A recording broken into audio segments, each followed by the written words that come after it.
All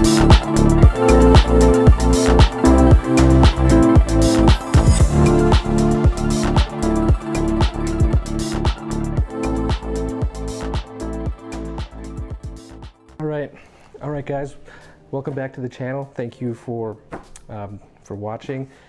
Today I wanted to kind of talk about the CDL permit process and the things I had to go through to get it. First thing I did is I got the manual. So it's a CDL Commercials Driver's License Manual. You can get these at any DMV or you can just print them offline. So what I did is we just printed each page off, folded it up, made our own manual out of it. So we got our manual. Then we studied all these sections for the Class A CDL license or permit. You need to study Section A, Section 1, 2, and 3, and Sections 5 and 6. 5 and 6 being air brakes and combination vehicles. So that's what we did, and I read all the chapters, you know, and at the end of each chapter, there is a question, like a little question part, like section, like on that specific section. So it kind of tests your knowledge. You can go through and kind of check your answers. It doesn't give you the answers, that's one thing, but it does have the questions. We can go back through the manual and check that out. Another resource that I have for the permit, there's this school, a truck driving school called Interstate Truck Driving School, and they have a free CDL permit class via Zoom every Saturday morning. So you can just go to their website, you can click the class, you can sign up. They give you an email link, and then you're kind of signed up for that class. It's an hour and a half long. I think it starts at 9, goes to 10:30 or so. In my class, it was with the owner, Bill Collins. He's a great guy, seems very knowledgeable about his stuff, and he kind of goes over how the test is and how the questions use different verbiage than you'll find in the book, in the manual. So that was another thing. I went through YouTube and kind of tried to figure out some other tips to get this permit test done, you know, like done on the first time. YouTube was it was good and bad as far as a resource. So it was good in the sense that it shared like what the tests were. They were the general knowledge test, the air brakes test, and the combination vehicle test. But then they have practice tests on YouTube. They were all right. I mean, they have the questions, then they give you the answers at the end. And there was another resource, cdltest.co. So cdltest.co. That's the resource that the interstate permit class, they kind of shared this website as far as a good resource with good questions and a kind of a good test. It's all free. You can just go there and you can go to the different sections and test out. Now, the problem that I found is when I went down to the DMV, I went to Arden Hills and I took these tests. About 50% of the questions on the test were covered in these practice tests online, and even in the book, in the question section of each chapter in the book. Then the other half of the questions, they were I don't really remember reading those questions in the manual, and I heard from Bill Collins at this interstate school that everything on the test was in this manual. But when I was taking the test, some of these questions, I didn't recognize the questions, and so I kind of had to use my best judgment to answer these questions correctly. Luckily, I passed all the tests. But I would say probably the best thing to do is just maybe reread each of the chapters.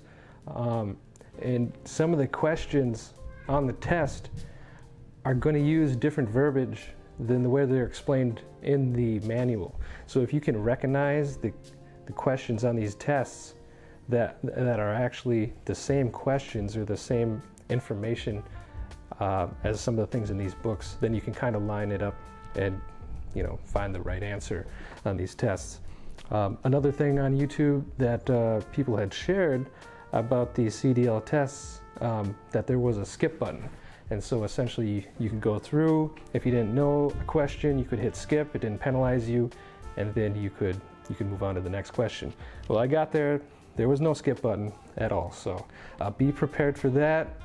Each question as they come, if you get it wrong, you just gotta kind of move on. So if you get a question right, it just goes on to the next question. If you get a question wrong, it'll tell you right there that you got that question wrong. For each test, you have to get an 80% or better to pass that test. And with COVID, I think what's happening is you just get one test after another. So I took the first test, I passed. The second test, booted up, took that, passed, and then the third test followed that one. So it's 1, 2, 3, one after another with those tests. And so that's the information I have on the test itself.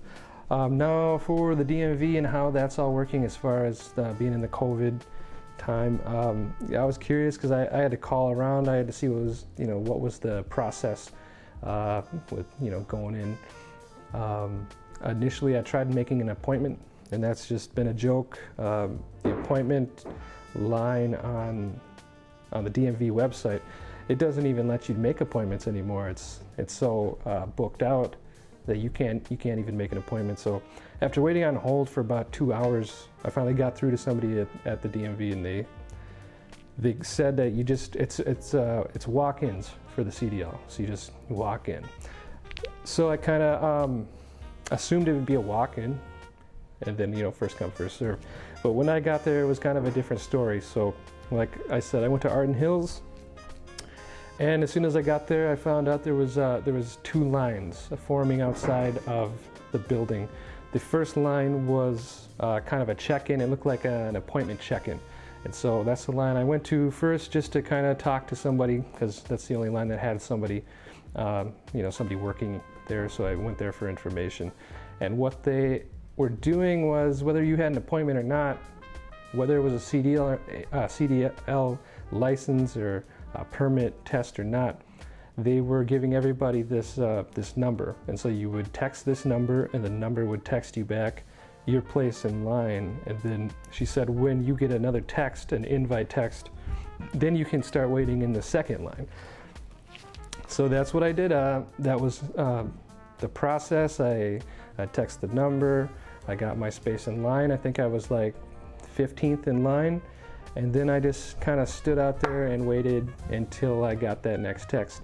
So I was 15th in line, but I was there for almost 2 hours, and I finally got that text. It was weird for me. I seen other people coming, and they waited for like maybe 5 minutes. They got their text, and then they went right in. So I don't know if it was different texts, different numbers for different people doing different things at the DMV, but that was my experience as far as going to test for the CDL permit.